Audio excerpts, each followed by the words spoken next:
right? We were everything. We had all of it. Now we have almost none of it, except the biggest company is coming in. We're going to end up with almost 40%. Lee Zeldin's working to get their approvals. And it's an amazing company. Mr. Wei, of one of the great companies of the world, actually, they're coming in from Taiwan, and they're going to build one of the biggest plants in the world, maybe the biggest for that. But 64%, we're going to charge them 32%. Japan, very, very tough. Great people. And again, I don't blame the people for doing it. I think they're very smart in doing it. I blame the people that sat right in that Oval Office, right over there, right behind the Resolute desk or whichever desk they chose. Japan, 46%. They would charge us 46%, and much higher for certain items like cars, little items like cars. 46%, we're charging them 24%. India, very, very tough, very, very tough. The Prime Minister just left, and he's a great friend of mine, but I said, you're a friend of mine, but you're not treating us right. They charge us 52%. You have to understand, we charge them almost nothing for years and years and decades, and it was only 7 years ago when I came in, we started with China and charged them. We took in hundreds of billions of dollars from China in tariffs, and they understood, honestly. President Xi understood. He said, look, I understand, and the other countries, and they all understand. We're going to have to go through a little tough love, maybe, but they all understand. They're ripping us off, and they understood it. Prime Minister of Japan, Shinzo Abe. He was a fantastic man. He was unfortunately taken from us, assassination. But I went to him and I said, Shinzo, we have to do something. Trade is not fair. And he said, I know that, I know that. And he was a great gentleman. He was a fantastic man, but he understood immediately what I was talking about. I said, Shinzo, we have to do something. He said, I know that. And we worked out a deal, and it would have been a much better deal, but frankly, there were many years left on the deal that was made previous to my getting there, but it was something. If you look at Switzerland, 61% to 31%. Indonesia, Malaysia, Cambodia. Oh, look at Cambodia, 97%. We're going to bring it down to 49. They made a fortune with the United States of America. United Kingdom, 10%, and we'll go 10%. So we'll do the same thing.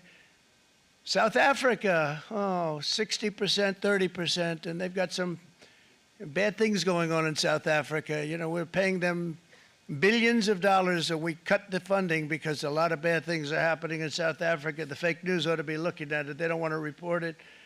Brazil, 10%, 10%. Bangladesh is 74%. So you see what's going on. Pakistan, 58%. Sri Lanka, 88%. So what we're doing is we're taking not the full, we could take the full 88%. Thanks a lot, Howard. He's doing a very good job. How's he doing, all right? I think you better take it with you. It's not going to last very long. He's going to put it, it's going to follow you down with the wind. I brought a hat just in case it got too windy, but here, would anybody like a hat? I'm not giving it to a cabinet. I'm giving it to the auto workers. Come here.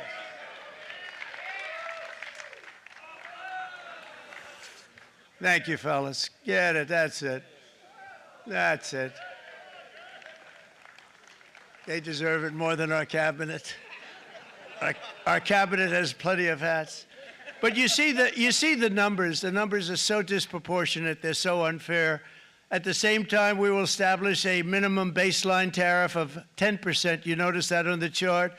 And that'll be on other countries to help rebuild our economy and to prevent cheating. So we're going to have a minimum of cheating, and we're going to be very severe on the people that at the gate that watch the tariffs and watch the product coming in, because there's been a lot of bad things happening at the gate because the money is so enormous that you're talking about. There's never been probably anything like it in terms of the enormity, and there are a lot of bad things happen at the people that do the check-in, and they're looking at 10-year jail sentences if they do play. We're going to treat them so good, but if they cheat, the repercussions are going to be extremely strong.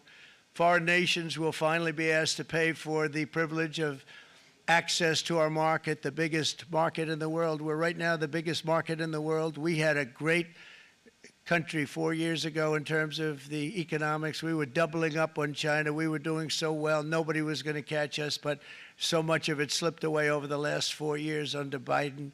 I campaigned on this policy throughout last year, and today that promise was made, and it was also a promise, as you know, that was kept. Promises made, promises kept. To any company that objects to our common sense reciprocal tariffs, again, reciprocal, back and forth, back and forth. And I call this kind reciprocal. This is not full reciprocal. This is kind reciprocal. But what we do is we cut it in half. We charge them. My answer is very simple if they complain. If you want your tariff rate to be zero, then you build your product right here in America, because there is no tariff if you build your plant, your product in America.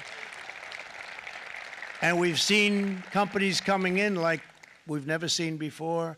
Likewise to all of the foreign presidents, prime ministers, kings, queens, ambassadors, and everyone else who will soon be calling to ask for exemptions from these tariffs. I say, terminate your own tariffs, drop your barriers, don't manipulate your currencies. They manipulate their currencies like nobody can even believe, which is a bad, bad thing and very devastating to us, and start buying tens of billions of dollars of American goods. Tariffs give our country protection against those that would do us economic harm, and many people were looking to do us economic harm. Maybe not so obviously, but they were doing tremendous economic harm. But even more importantly, they will give us growth. These tariffs are going to give us growth like you haven't seen before, and it'll be something very special to watch. I am so looking forward, and Brian, it's going to happen even faster than you said. You know, you might say, but it's already started. It's already started. Work's already begun on plants all around the country, and you see that as before. These are big, rich companies. We have $61 billion started on a big plant going up. It's going to be announced over the next 2 days, and they already started work. Many of these the biggest companies in the world, they've committed to build, build, build. We're going to build, build, build, sir. And they came here to see me, and they wanted to know if they could have a press conference. I do as many as I can. I'm pretty busy trying to stop Russia and Ukraine and the Middle East. We got to stop that. We got to stop the Houthis, which we're making tremendous. They like shooting ships down and out of the water, sinking ships. They get a kick out of it, but they're not getting such a kick out of it now, are they, Mr. Secretary? They're not getting such a kick out of that now. But here are just a short list of some of the companies that have already announced and committed to investment. And this is a company that built its factories and its plants in China. Apple is going to spend $500 billion. They never spent money like that here. They're going to build their plants here. SoftBank, OpenAI, and Oracle, great companies, are investing $500 billion almost immediately. NVIDIA, a hot company, is investing hundreds of billions of dollars. They just announced. TSMC, the biggest, most important company in the world of chips from Taiwan, with no investment from us, is investing $200 billion. And they said the reason was, number one, the election of November 5th, and number two, the tariffs. They don't want to pay the tariffs, and the way they're not paying it is to build their plant here. So we're going to go from almost no percentage. We used to have 100% of the chip market. Now it's all in Taiwan. Almost all of it's in Taiwan, a couple of other countries, but mostly in Taiwan. And think of it, we had 100%. We lost it because of people in that office that didn't do their job. They allowed it to be stolen from us. Johnson & Johnson, great company, $55 billion. Eli Lilly, $27 billion. Meta is investing $500 billion. Wow. DeMac is investing $20 billion. CMA, CGM, $20 billion. And then you have Merck and Clarios, Stellantis, General Motors, GE Aerospace, Honda, Nissan, Hyundai are all putting in billions and billions of dollars, and they're committed 100%. So. And we've never had, and this is after 2.5 months. This is after just a short, this all took place as soon as we came out with what everybody wanted to do. I watched a gentleman today on television. He used to work with Lee Iacocca, a very respected automobile person, and he said, because they're asking people, they try and get as many negative people as they can, but they can't find them too much. It's pretty hard to find in terms of what we're doing, especially when they see all this investment. They said, so tell me, what do you think of what Trump is doing from the automobile standpoint? He said, I can't believe it. Somebody is finally, he's an older guy, real pro, really top guy, with Lee Iacocca. He said, I never thought I'd see the day when this would happen, where somebody had the courage to go and do what has to be done. This is transforming our nation. Our entire nation is going to be transformed, not only with the cars, but on every single other item that's built. We're going to become an industrial powerhouse. And he said that so beautifully today. In fact, I'm going to find out, I'm going to get a tape, and Bruce, I'm going to get that tape, and I'm going to send it to you out in Long Island, and you're going to play it for the people. And all your union workers and your non-union workers out there, you got a pretty even split. But we have, so far, it looks like we're going to have about $6 trillion of investments, and you wouldn't do that in years in this country over the last number of years. $6 trillion, and that's going to be much higher by the end of the year. And think of what $6 trillion is. You wouldn't have even a small percentage of that under this other system. We're going to be an entirely different country, and it's going to be fantastic for the workers. It's going to be fantastic for everyone. There will never have been a transformation of a country like the transformation that's already happening in the United States of America. It's an incredible thing to watch, and it's incredible to meet with the top people, people that you read about, very wealthy people, or people that are great managers and executives and presidents of big public companies, and to watch the enthusiasm they have now that they didn't have. They gave up on our country. They went to foreign countries and they built. Companies are pouring into our country at levels never seen before, with jobs and money to follow, and it's really beautiful. In the coming days, there will be complaints from the globalists and the outsourcers and special interests and the fake news. Always, the fake news will always complain. But never forget, every prediction our opponents made about trade for the last 30 years has been proven totally wrong. They were wrong about NAFTA. They were wrong about China. They were wrong about the Trans-Pacific Partnership, which would have been a disaster if I didn't terminate it. If I didn't terminate that, United Auto Workers, you would have had no jobs in this country. You would have had no jobs. It was all going to other countries. In my first term, they said tariffs would crash the economy. Instead, we built the greatest economy in the history of the world. And again, I have great respect for President Xi of China, great respect for China, but they were taking tremendous advantage of us, and I commend them for that. I say, hey, if you can get away with it, that's okay. But, they understand exactly what's happening, and they probably, most of them are saying it's about time they did something, but and they're going to fight, and they're going to fight fair. Everyone's going to fight. It's like, I say to the leaders, look, you got to take care of your country, but we have to start taking care of our country now. We can't do what we've been doing for the last 50 years. From the day of my election, the stock market went up in my first term 88%, with NASDAQ going up 155%, more than any president has ever had in any term in office, by far. And I think we're going to blow that away. And maybe the numbers won't show, but I think they're going to show much better than even those numbers. But what you're going to see is you're going to see activity, that empty, dead sites, factories that are falling down. Those factories will be knocked down, and they're going to have brand new factories built in their place. They're not only talking about renovating, they're talking about brand new, the best anywhere in the world, the biggest anywhere in the world. I have a friend who builds car plants, and I said, I want to see the biggest and the best. He said, well, we have to go to Mexico. I said, no, I want to see it in the United States. He said, we're not building them in there. This is a year and a half ago during the campaign. He said, we're not building it. You'd have to go to Mexico. When I was starting to decide to run, and I went to #1 in the polls very rapidly, I want to say, like, let's say in the first hour.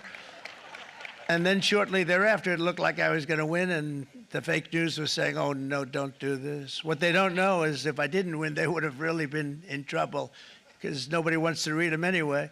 But I tell you what, when I when it looked like I was going to win, I announced that I was going to be doing exactly what we're talking about today. Great consistency, actually, because I've been talking about it for 40 years, but because I saw what was happening 40 years ago. If you look at my old speeches when I was young, very handsome, my old speeches, and that people would say, I'd be on a television show, I'd be talking about how we were being ripped off by these countries. I mean, nothing changes very much. The only thing that changed were the countries, but nothing really changes. But it's why it's such an honor. It's such an honor to be finally able to do this.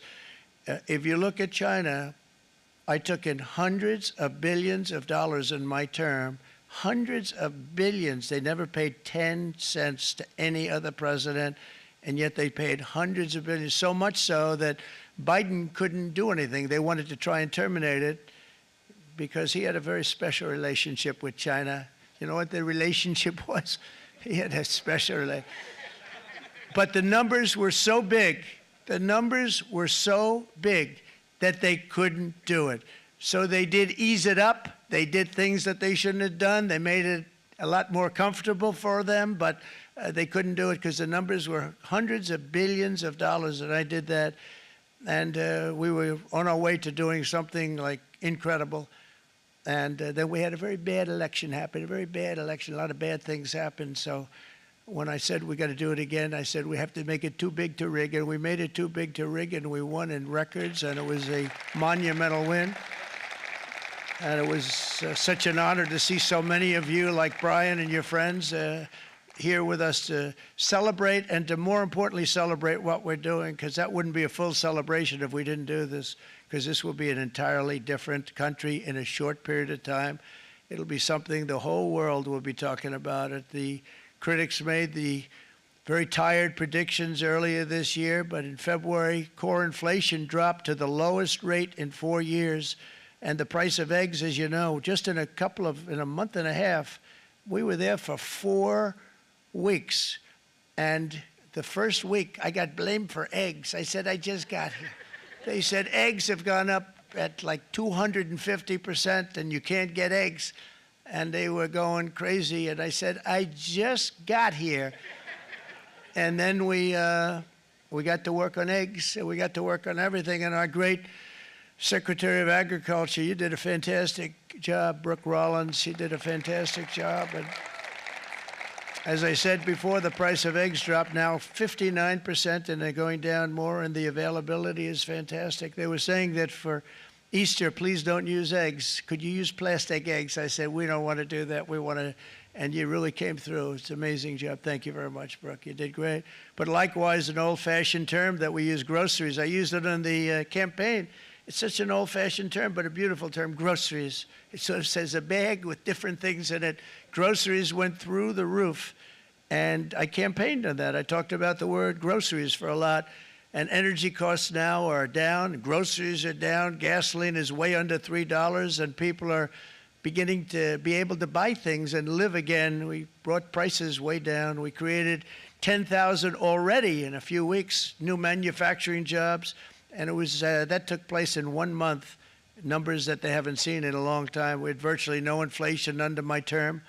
We had virtually no inflation for 4 years, but after transitioning over to Sleepy Joe, it went from almost non-existent to the highest in the history of our country. They had the highest inflation in the history of our country, brought up by energy and bad spending and bad policy, and a lot of bad things happened. How about allowing millions and millions and millions of people to pour into our country with open borders, where it's so sad to see even now.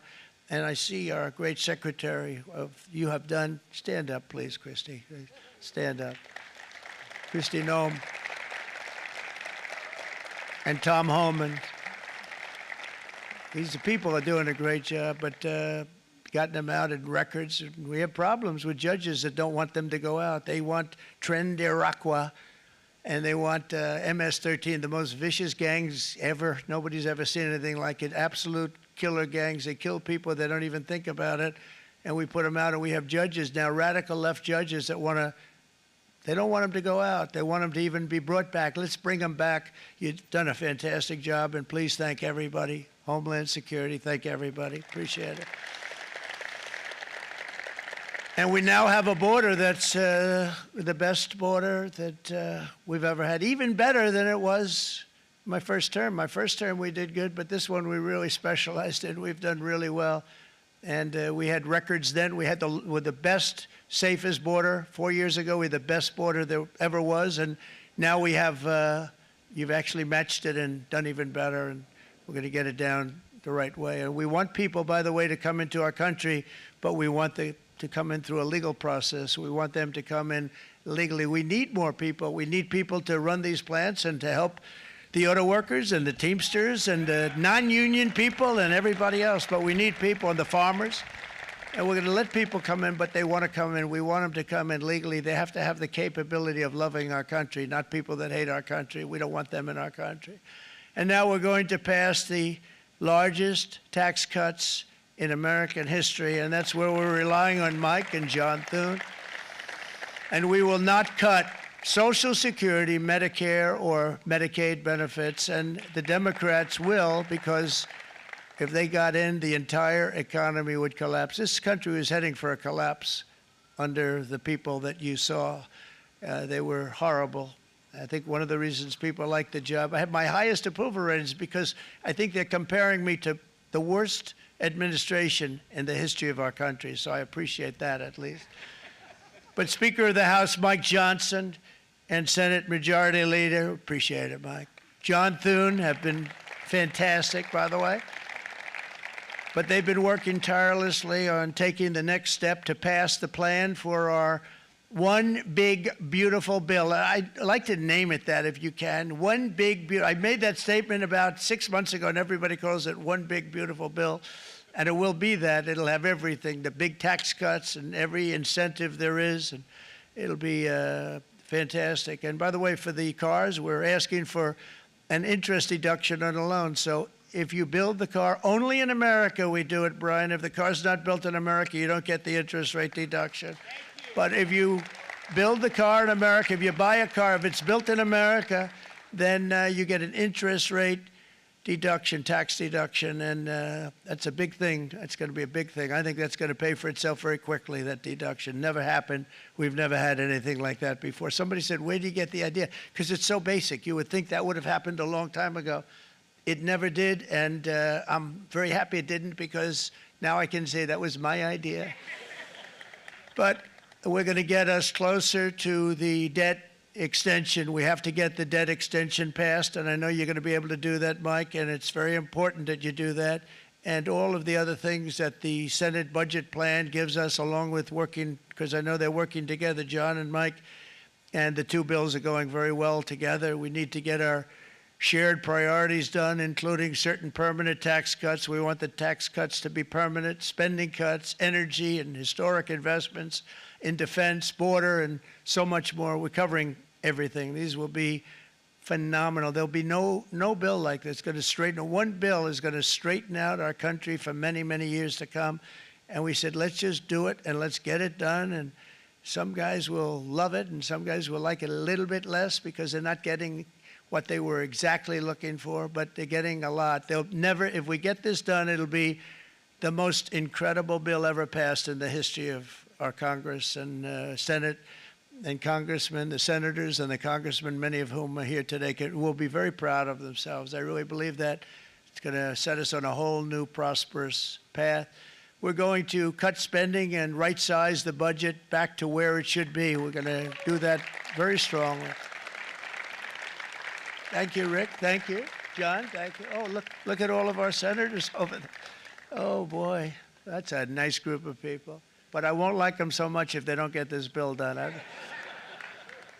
That's a great group. And Congressman, thank you very much. I appreciate it. Tremendous people. The Senate plan is my complete and total support, and the House plan likewise is very similar. They're moving along pretty much at the same clip, and as soon as you're ready, you'll show it to me, and I'm sure it'll have my support, Mike. Every Republican congressman and senator must unify. We have to unify. We can't be separated. We have to get it done. We have to get absolutely everything we can, and we have to take care of the American people. That's the only thing that matters. We have to take care of the American people first. We need to pass this bill immediately, get it done, including debt extension. From this day on, we're not going to let anyone tell us that American workers and families cannot have the future that they deserve. We're going to produce the cars and ships, chips, airplanes, minerals, and medicines that we need right here in America. The pharmaceutical companies are going to become roaring back. They're coming roaring back. They're all coming back to our country, because if they don't, they got a big tax to pay. And if they do, I'll be very happy, and you're going to be very happy, and you're going to be very safe. We're going to build our future with American hands, with American heart, American steel, and we're going to build it with American pride like we used to.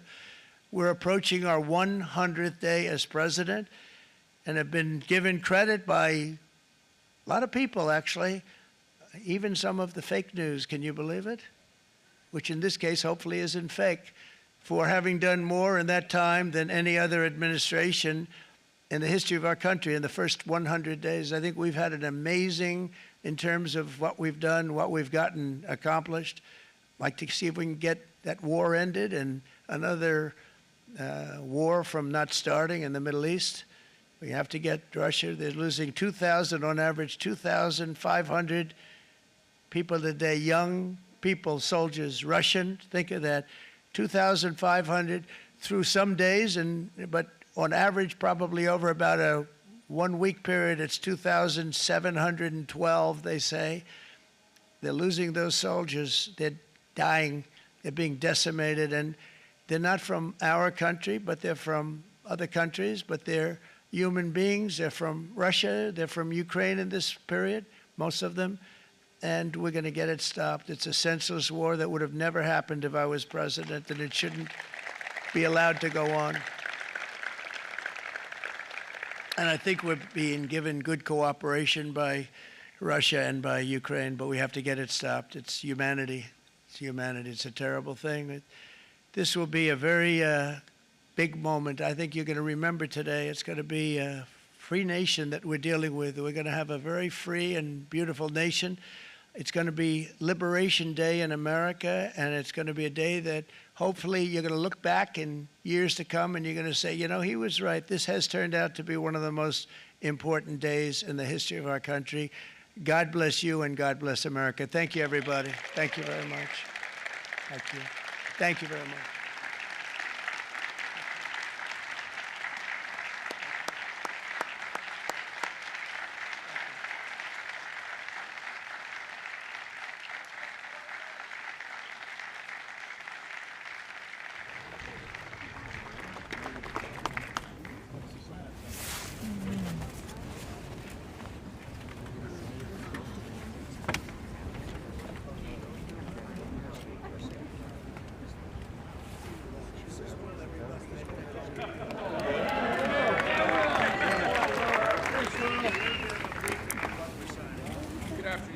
We have two documents prepared for the president's signature today.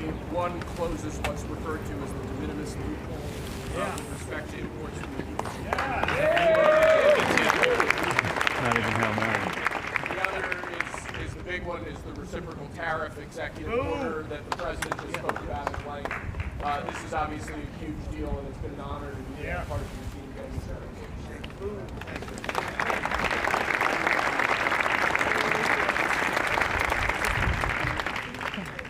This is big stuff.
Mr. President, what will you do if the EU or other countries retaliate?